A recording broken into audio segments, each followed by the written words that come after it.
சம்மந்தமே கிடையாது. எனக்கும் பதிகத்துக்கு சம்மந்தமே கிடையாது. எனக்கும் பாடலுக்கும் சம்மந்தமே கிடையாது.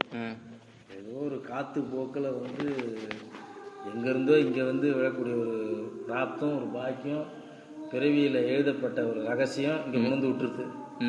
விட்டதுக்கு அப்புறம் அவர் கொடுத்து வாங்கிக்கணுன்ற ஒரு கட்டளையினால போட முடியல, அவரும் என்ன விட முடியல. அந்த மாதிரியான ஒரு நிர்பந்தம். அந்த நிர்பந்தத்தில் இருக்கும்பொழுது தான் அந்த பதிகம் வந்து பலன் கொடுத்தது. பதிகம் வந்து வாழ்வாதாரத்துக்கு மட்டும் கொடுக்கல, வாழ்க்கைக்கே அது வந்து ஒரு பலன் கொடுத்ததுன்றது வந்து நான் சொல்றது வந்து இந்தூர் பதிகம் மட்டும்தான். நான் வந்து தமிழில் பெரிய ஆராய்ச்சியாளரோ பெரிய ஒரு சாதனையோ அதெல்லாம் எதுவுமே எனக்கு அதை பற்றி எதுவும் தெரியாது. ஆனால் இந்த கோயிலுக்கு வந்ததுக்கு அப்புறம் ரொம்ப கஷ்டப்படுகின்ற நேரத்தில் யாரோ ஒரு அடியார் வந்து, அவர் ஒரு அடியாராக வந்து, அடியார் போல வந்து என்ன ரொம்ப கஷ்டமாக இருக்குங்க, இந்த கோயிலை விட்டுட்டும் போக முடியல, இருந்தும் இது பண்ண முடியல, விட்டுட்டு போகணுன்னாலும் இந்த சுவாமியை பார்க்கும்போது ரொம்ப அழகாக இருக்கார், இவர் விட்டுட்டு போகிறதுக்கு மனசே இல்லை, ஆனால் கூடவே இருந்தாலும் ஒன்றுமே வழி இல்லை, ஒரு மாதத்துக்கு கூட ஒரு தேங்காய் உடையிறதுக்கு வழி இல்லை, ஒரு தேங்காய் பண்ணுற ஒரு அர்ச்சனை பண்ணுறவங்க கூட வரமாட்டேன்றாங்க, என்ன பண்ணுறது, வண்டி போகிற செலவுக்கே ஒன்றும் இல்லையே அப்படின்னு கேட்டேன். ரொம்ப கஷ்டப்பட்டு சொன்னேன், உழைப்புக்கே ஒன்றும் இல்லைங்க, ஒரு சாதாரண ஒரு பிள்ளையார் கோயிலில் போய் பூஜை பண்ணிடலாம் போல இருக்குது, இவ்வளோ பெரிய கோயில் பாடல் பெற்ற ஸ்தலம்ன்ட்டு இங்கே வந்தால் ஒன்றுமே இல்லை, நான் என்ன பண்ணுறதுன்னு ஒன்றும் தெரியல அப்படின்னு சொல்லிட்டு சொல்லும்போது அவர் ஒரே ஒரு வார்த்தை தான் சொன்னார், நீங்கள் இந்த பாட்டை தான் பாடுறீங்களே தவிர அவர் பாட்டை பாடிருக்கீங்களா நீங்கள் அப்படின்னு கேட்டார். எனக்கு இல்லை இந்த பாட்டை பாடுறீங்களா, அவரோட அரையணை ஒரு கஷ்டமாக இருக்குது, வந்து போகிறதுக்கு பெட்ரோலுக்கு வரலன்றீங்க, 50 ரூபா காசு வரலன்றீங்க, ஒரு மாதத்துக்கு கூட ஒரு விளக்கேத்திரம் இல்லைன்னு சொல்கிறீங்க, இது ரைட்டு. எவ்வளோ அவர் அனுபவித்து அவர் உட்காந்து கேட்டு அவர் ரசித்து பார்த்து அவர் எப்பேற்பட்ட அவரையே அவரை கொடுத்த இடத்துல உட்காந்துட்டு அவர்கிட்ட இருந்துட்டு நீங்கள் உங்கள் பாட்டை பாருங்களே தவிர அவர் பாட்டை பாடலையேன்னாரு. என்னடா அது சொல்கிறாரு புதுசாக அப்படின்னு சொல்லிட்டு, என்னங்க இந்த ஊருக்கு ஒரு பதிகம் இருக்குது தெரியுமான்னாரு. அது ஏதாவது ஞானசம்பந்தர் பாடினாங்கன்னு சொல்கிறாங்க, இதெல்லாம் பார்த்தது இல்லைங்க. ஐயோ நீங்கள் ரொம்ப இந்த பதிகத்தை முதல்ல எடுத்து பாருங்க அப்படின்னாரு. எனக்கு அதெல்லாம் தெரியாது, தமிழ்லாம் வந்து அதெல்லாம் தெரியாது, பதிகம் எங்கே இருக்குதுன்னு ஒன்றா சொல்லுங்கள் அப்படின்னு. உடனே அவர் என்ன பண்ணார், அவர் எடுத்துன்னு வந்த புஸ்தகத்துலேருந்து போய் ஒரு பேப்பரை ஜெராக்ஸ் எடுத்துன்னு வந்து அந்த பேப்பரை கொடுத்தாரு. இது என்னங்க இது அப்படின்னா, இது பதிகம், இது ஞானசம்பந்த சுவாமிகள் பாடினது, இதை பாடுங்கன்னாரு. எனக்கு பண்ணு தாளம் ராசியெல்லாம் தெரியாது, அதெல்லாம் தேவையில்லை, எப்படியோ உங்களுக்கு எப்படி வருதோ அப்படி பாடுங்கன்னாரு. அப்போ உட்காந்து முதல்ல பீடினார் பெரியவர்களும் கூட்டி கட்டி படிக்க ஆரம்பித்தோடனே இப்படி 2-3 நாளைக்கு படித்த உடனே ஒரு நிம்மதி இருந்தது, ஒரு ஆசை இருந்தது. என்னடா இது ஒரு பதிகம் நம்மளை எங்கேயும் போக விடாமல் இது இங்கேயே உட்கார வைக்குது, இது பாடுற வரைக்கும் நிம்மதியாக இருக்குது, வீட்டுக்கு போனால் சண்டை வருது அப்படின்னு சொல்லிட்டு அப்புறம் பதிகத்தை கொஞ்சம் கொஞ்சமாக அப்படி பாட ஆரம்பித்தோடனே ஒரு தமிழ் பேராசிரியர் ஒருத்தர் வந்தார். ஒரு காலேஜில் பல்கலைக்கழகத்தில் ஒரு ஆசிரியராக இருக்கார். அவர் வந்துட்டு, என்ன சாமி இந்த பதிகம் ஒன்றே போருங்க உங்களுக்கு அப்படின்னாரு. அந்த கோயில் ஒன்றே போய் என்ன சொல்லி பதிகம்னா எவ்வளோ விஷயம் இதில் இருக்குது, என்ன நீங்கள் உங்கள் கஷ்டம் பூரா போயிடும், உங்கள் குழப்பம் பூரா போயிடும் அப்படின்னாரு. என்ன சொல்கிறீங்க, அவர் கிட்டே போய் உட்காந்து பாடுங்க, அதனால் கேட்பாரு, அப்புறம் உங்கள் கவலையெல்லாம் தீர்த்துருவார். என்ன 2வது பாட்டு இப்படி இருக்குது, 3வது பாட்டு, ஓ அப்படியா, கிட்டே போய்ட்டு தலையினால் தொழுது ஓங்குவார் நீங்குவார் தடுமாற்றமே ஒரு 1008 வாட்டி அடி. இவனே எனக்கு தெரியாது, வீட்டுக்கு போனால் கஷ்டமாக இருக்குது, போகும்போது அது கஷ்டம் இல்லாத போகணும், அங்கே போனால் சண்டை போடுறாங்க, என்ன வெறும் பையாக வருது, காலியாக வருது, மாம்பெரிய கோயிலில் 8 மணி நேரம் இருந்துட்டு வரீங்க, ஒரு பிள்ளையார் கோயிலில் கிடைக்கிற காசு கூட ஒரு கோயிலில் கிடைக்கலன்னா அந்த கோயிலுக்கு எதுக்கு போவாடேன்றாங்க. குழப்பம் போகணும், வாடகை கட்டணும், சிலிண்டர் வாங்கணும், தலையினால் தொழுது வாங்குவார் நீங்கள், என்னுடைய தடுமாற்றம் இதுதான். போனால் அங்கே சண்டை பிரச்சனை, பாட ஆரம்பித்த பாருங்க, அப்படியே கொஞ்சம் கொஞ்சமாக தூக்கி போயிட்டார். நல்ல இப்போ பதிகத்தை எல்லாரையும் பாட வைக்கணுன்ற ஆசை வந்துடுது. இந்த ஊர்காரங்களுக்கு வேறு பரிகாரமே நான் சொல்ல மாட்டேன். என்ன கஷ்டம்னு வந்தாலும் சரியோ, எந்த அசுமதையாகவும் உனக்கு தராது இப்போதைக்கு பலன். நீ ஏமாறாத. சிவ சிவா சிவ சிவா. ஒரு பதிகம் இந்த ஒரு பாட்டை பாடு போதும். நீ இதை எவ்வளோ முடியுதோ பாடு. உன் கஷ்டம் போகலன்னா அப்புறம் வா, இல்லைனாலும் போயிடுத்துன்னு சொல்லிட்டு வா. இது ரெண்டுமே இல்லாமல் நீ இங்கே வரக்கூடாது. உனக்கு ஓமமோ எதுவுமே கிடையாது. நீ எது பண்ணாலும் நீ கடை தேர மாட்டேன். இதை மட்டும் பண்ணு. இதை படி. இங்கே வரவங்களுக்கு பூரா அதான், இதை பண்ணா இதை பண்ணு அதை பண்ணு அப்படி பண்ணு எந்த சாமிகிட்டையும் வேலை கிடையாது. அவரை மாப்பிள்ளை மாதிரி அவர் சிம்பிளாக இருந்தாலும் அழகாக இருப்பார். ஜம்னு போட்டு தேங்க்யூ சந்தோஷம் அப்படின்னு சொல்லிட்டு அவருக்கு முட்டம். அதே மாதிரி அங்கே போனோம்னா வணக்கம் அப்படின்றதோடு அப்படி அழகா, அது முட்டோடு அப்படி அழகா, அது முட்டம்தான் இங்கே வேலை. பதிகம் கரெக்டாக இருக்கும்.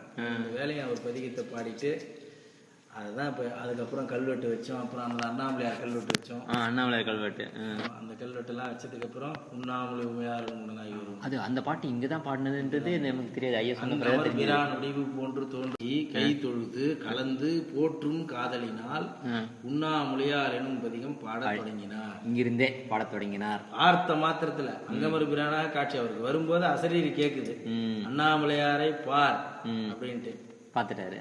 பார்க்கிறார். அங்கமர்பிரானாக காட்சி. கண்களில் நீர் பெருகி கதறி எழுது கை தொழுது போற்றும் காதல். ஜீவாத்மா பரமாத்மா மீது வைக்கக்கூடிய காதல் போற்றும் காதல். போற்றும் காதல். ஜீவாத்மா மீது வைக்கும் காதல் தூற்றும் காதல். அழிஞ்சு போயிடறான்ல, அடிபட்டுறான் வில்லன். இதுக்கு வில்லனே கிடையாது. இல்ல வில்லன் வந்தாலும் கதாநாயகன், வில்லன் வந்தாலும் கதாநாயகன் வந்து கூட்டின்னு போயிடறான். வில்லன் வந்து உள்ளதான் இருப்பாரு, இவர் வந்து அழிச்சிருவாரு. அதனால அதை வந்து அப்புறம் பதிகம் வந்து இப்போ பல வகையில் எனக்கு வந்து பெரிய ஒரு துன்பத்தை போக்கி எப்பொழுதும் மகிழ்ச்சியாக இருக்க முடியாது செய்து குழப்பத்தெல்லாம் போக்கி ரொம்ப அது நிறையா வேலை பண்ணிடுச்சு. அந்த ஓதுவார்களுக்கே இதை சொன்னேன், நீ வந்து திருமுறை முழுக்க பாராயணம் பண்ணி கிடைக்க வேண்டியது உனக்கு இந்த ஒரு பதிகத்தில் கிடைச்சிரும். ஓதுவாருக்கு பூரா பேர் வந்தாங்களே வந்து இந்த பதிகத்தை பாடில இருந்து எல்லாருமே வந்துருக்காங்க. சத்குருநாதர் திருச்சி திருத்தணி எல்லாரும் இங்கே வந்திருக்காங்க. இங்கே வந்து 48 மணி நேரம் நிகழ்ச்சி எல்லாருக்கும் அவங்களுக்காக தான் திருமுறைக்காக ஒரு திருவிழா. அதுல என்ன பாட்டு சொன்னீங்க? அவங்க பாவலர் செந்தமிழ் கொடு பரவுவார் பரவுசீர் அடியார்கள் மேவும் செந்தமிழை கொண்டு பரப்புகின்ற பாவலர்கள் மேவுகின்ற இடம் திரு அரையணிநல்லூர்னு அட்ரஸ். என்ன சொல்ற கோவல் நீடிய வீரட்டம் அமர்ந்து அவர் குறை கடல் பணிந்தேத்தி ஆவின் ஐந்துகந்தாடுவார் அரையணிநல்லூர் அணைந்தேத்தி பாவலர் செந்தமிழ் கொடு பரவுவார் பரவுகின்றவர்களில் சீர் மிகுந்தவர்கள். அதுலயும் பொதுக்கூட்டத்தை அவர் கூட்டல, அதுலதான் எடுக்கிறார். சீர் மிகுந்த அடியார் திருக்கூட்டம் மேவி இருக்கின்ற இடம் பாவலர் செந்தமிழ் கொடு பரவுவார் பரவு சீர் அடியார்கள் மேவும். அப்படி மேவுகின்ற இந்த இடத்தில் அன்புரு மேன்மையாம் தன்மையை விளங்கிட அருள் செய்தார் அப்படின்னு தான் சொல்றாரு. அதனால ஞானசம்பந்த சுவாமிகளை வந்து அண்ணாமலையார் கூட்டு போன இடம் இந்த இடம். அது பூவார் மலர்கின்ற புகழ்வார் வானவர்கள்ன்ற பதிகம் இங்க நடந்த கதை. திரு அரையணிநல்லூர்ல ஞானசம்பந்த சுவாமிகளுக்கும் அண்ணாமலையாருக்கும் நடந்த சம்பாஷணை தான் அந்த பதிகம். பூவார் மலர் கொண்டு அடியார் அண்ணாமலை மகாத்மா இங்க இருக்க படிச்சு பாருங்க. அவர் வந்துடுறாரு. இவர் இந்த பாட்டோட முடிச்சுட்டு இவர் இப்படியே கிளம்பிட்டா என்ன பண்றதுன்ட்டு அவரு வேகமா வர்றாரு. வந்து கூட்டிட்டு போறாரு. வந்து வயோதிகராக வந்து பூ பறிக்கிற கிழவராக வந்து இந்த இடத்துல இருந்து பூ பறிச்சுட்டு இருக்காரு. அப்ப அவர் ஞானசம்பந்தர் பால் ஈர்க்கப்பட்டு இவர் அவரை பார்த்த உடனே பேசுறா, அண்ணாமலையாருக்கு நான் இங்க இருந்து தான் டெய்லி பூ கொண்டு போறேன், நான் வந்து இங்க இருந்து கொண்டு போறேன், உச்சிகால பூஜைக்கு இங்க இருந்து தான் பூ சொல்றாரு. சொன்ன உடனே அவ்வளோ தூரம் இருக்கே அப்படின்னா நான் உன்னை பத்திரமா கூட்டின்னு போறேன் நீ வா அப்படின்னு சொல்லி கூப்பிடுறாரு. போற வழியில சிவகணங்களை விட்டு எல்லாத்தையும் அபகரிச்சிடறாரு. நினைத்தாலே முக்தி அப்படின்னாக்கா அப்ப நினப்புல கூட எதுவும் இருக்கக்கூடாதுன்ற தத்துவத்தை அங்க உணர்த்தணும். எல்லாத்தையும் எடுத்துட்டு போயிடுறாரு. அவ்வளவுதான். அபகரிச்சது பூராமே கௌபீனத்தை தவிர மீதி எல்லாத்தையும் இவருதான் முத்துப்பல்லாக்கு கொடுக்குறாரு, எல்லாம் கொடுக்குறாரு. கொடுத்தாலும் அங்க ஆகாது இல்லையா? முக்திக்கு போகும்போது அந்த பாஸ்போர்ட்ல என்னென்ன இருக்கக்கூடாதோ அதெல்லாம் ரிஜெக்ட் பண்ணிடுவான்ல. அப்ப என்ன ஆயிடுது, அங்க போகும்போது இதெல்லாம் வருது பிடிப்பு, இதெல்லாம் பத்திரமா பிடிச்சிக்கிற ஐட்டம். இத்தனை ஐட்டத்தோட இவரு ஊரோட சேர்த்து கரையாத்தணும்னாக்கா ஊருக்கு வழிகாட்ட வந்தவர் இவரு. ஞானத்தோடு சம்பந்தத்தோடு இருக்கவர் தான் ஞான சம்பந்த சுவாமிகள். ஞானத்தோடு சம்பந்தத்தோட இந்த சம்பந்தம் எல்லாம் வச்சிருந்தாருன்னா என்ன வருது? திரு ஞான சம்பந்தர் ஞானத்தோடு இரண்டரை கலந்து இருக்கக்கூடியவர். ஞான சம்பந்தம், அதான் சம்பந்தப்பட்டு இருக்கிறவர். வந்த பாசத்தோடு எப்படி ஆக்ஷன் அதை விட்டுட்டு திருப்பி கொடுத்துறாருல, அது அப்புறம் கொடுக்குறாரு. இதை தெரிஞ்சுக்கோன்னு சொல்லிட்டு தானே கொடுக்குறாரு. ஓஹோ, காசு வந்து அவர் வந்து அங்கே போனோடனே இவர் என்ன இப்படி சோதிச்சிரியே, உன்னை நம்பி வந்தேன் இப்படி கஷ்டப்படுத்திடுறியேன்னு கேட்குறாரு. திருட எடுத்துன்னு போயிட்டான்னொன்னே எல்லாத்தையும் பிடிங்கிட்டு அந்த பக்குவம் வரணும் இல்லை, அந்த பக்குவம் வரணும் இல்லை. அது வந்து பரீட்சை தானே. ஆமாம் ஆமாம். விட்டாதான் அது. அந்த காலை பிடிச்சிட்டு இருக்கிற வரைக்கும் சொந்தக்காரன் வரமாட்டான், சொந்தக்காரன் காலை பிடிச்சிட்டா பந்தக்காரன் வரமாட்டான் இல்லையா? சொந்தக்காரன் காலை பிடிக்கணும் இல்லையா? அப்ப ரெண்டுத்தையும் விட்டாதானே அதை பிடிக்க முடியும். அதனால இது வார்த்தையால இதை சொல்லி மாலாதுன்றதுக்காக தான் அவர் எல்லாத்தையும் பிடிச்சி எடுத்துட்டுறாரு. அங்க போயிட்டு மறைஞ்சிருவாருல்ல, அங்க போனோன்னு எடுத்துன்னு போயிடுறாரு. திருடனை வந்து அடிக்க சொல்றது அவர் தான். சாப்பாட்டுக்கு கூட வழி இல்லாம இருக்கே அப்படின்னு சொல்லிட்டு கேட்கிறாரு. உடனே சிவகணங்களை விட்டு பந்தல் போட சொல்லி சாப்பாடு போட வைக்கிறார். பசுபதி ஈஸ்வரர்னு அந்த கோயில் பாத்திருக்கீங்களா இல்லையா? நடு போற வழியில ஒரு காடு, அங்கதான் சாப்பாடு போட்ட இடம், அங்கதான் போட்ட இடம் காடகமான்ட்டு. திருவண்ணாமலைக்கு இதுக்கு 33 கிலோமீட்டர். இங்கிருந்து கரெக்டா 18வது கிலோமீட்டர்ல அந்த ஊர் காடகமான் அப்படின்ற ஒரு கிராமம். அங்க மேற்க பார்த்த சுவாமி கல்வெட்டு நிறைந்த ஒரு பெரிய கருங்கல் திருப்பணியான் இருந்த கோயில் அழிஞ்சு போச்சு. சுவாமி மாத்திரம்தான் இருக்காரு, அந்த கர்ப்பகிரகம் இருக்கு. கோவில் அழிஞ்சு போச்சு. அது நடு சென்டர் இருக்கும். அந்த மலைக்கு இந்த கோயிலுக்கும் நடு சென்டர்ல இருக்கும் அது அந்த கோயில். அந்த இடத்துல தான் போட்ட இடம். அப்புறம் அங்க முடிச்சுட்டு அங்கேருந்து அண்ணாமலைக்கு வழி காமிச்சிட்டாரு.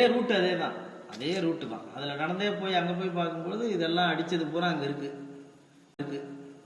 அப்பதான் உடனே பூவார் மலர் கொண்டு அடியார் தொழுவார் புகழ்வார் வானவர்கள் அப்படின்ற பதிகத்தை அங்க போய் பாடுறாரு. அண்ணாமலையாரே எதுக்காக சொன்னேன் அப்படின்றத அங்க சொல்றாரு. அவருக்கு சம்பந்தமே கிடையாது, எனக்கும் பதிகத்துக்கு சம்பந்தமே கிடையாது, எனக்கும் பாடலுக்கும் சம்பந்தமே கிடையாது.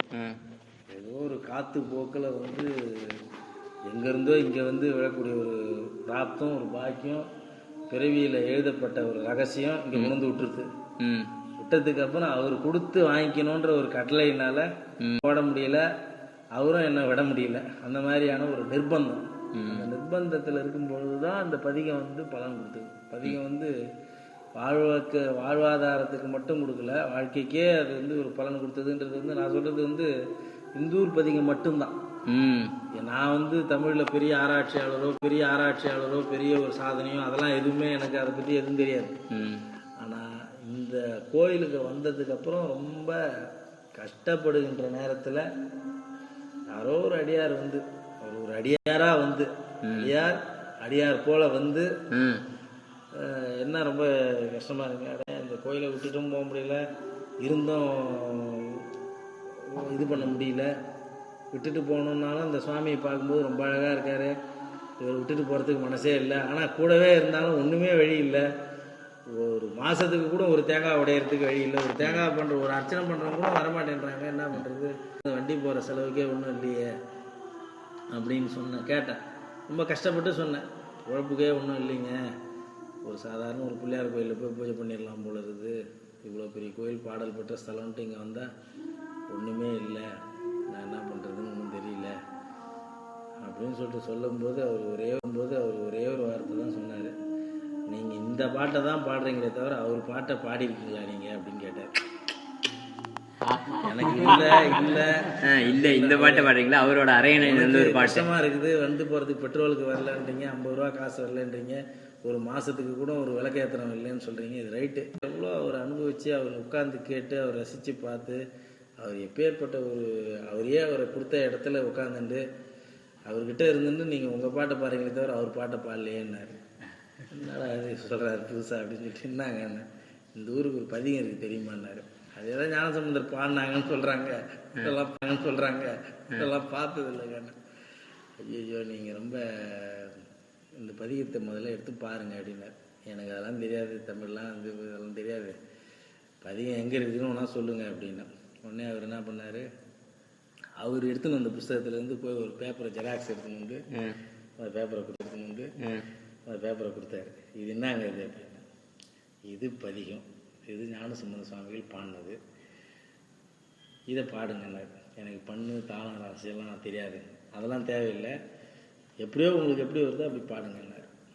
அப்போ உட்காந்து முதல்ல பீடினார் பெரியவர்களும் கூட்டி கட்டி படிக்க ஆரம்பித்தோடனே இப்படி 2-3 நாளைக்கு படித்த உடனே ஒரு நிம்மதி இருந்தது, ஒரு ஆசை இருந்தது. என்னடா இது ஒரு பதிகம் நம்மளை எங்கேயும் போக விடாமல் இது இங்கேயே உட்கார வைக்குது, இது பாடுற வரைக்கும் நிம்மதியாக இருக்குது, வீட்டுக்கு போனால் சண்டை வருது அப்படின்னு சொல்லிட்டு அப்புறம் பதிகத்தை கொஞ்சம் கொஞ்சமாக அப்படி பாட ஆரம்பித்தோடனே ஒரு தமிழ் பேராசிரியர் ஒருத்தர் வந்தார். ஒரு காலேஜில் பல்கலைக்கழகத்தில் ஒரு ஆசிரியராக இருக்குது. அவர் வந்துட்டு, என்ன சாமி இந்த பதிகம் ஒன்றே போருங்க உங்களுக்கு அப்படின்னாரு.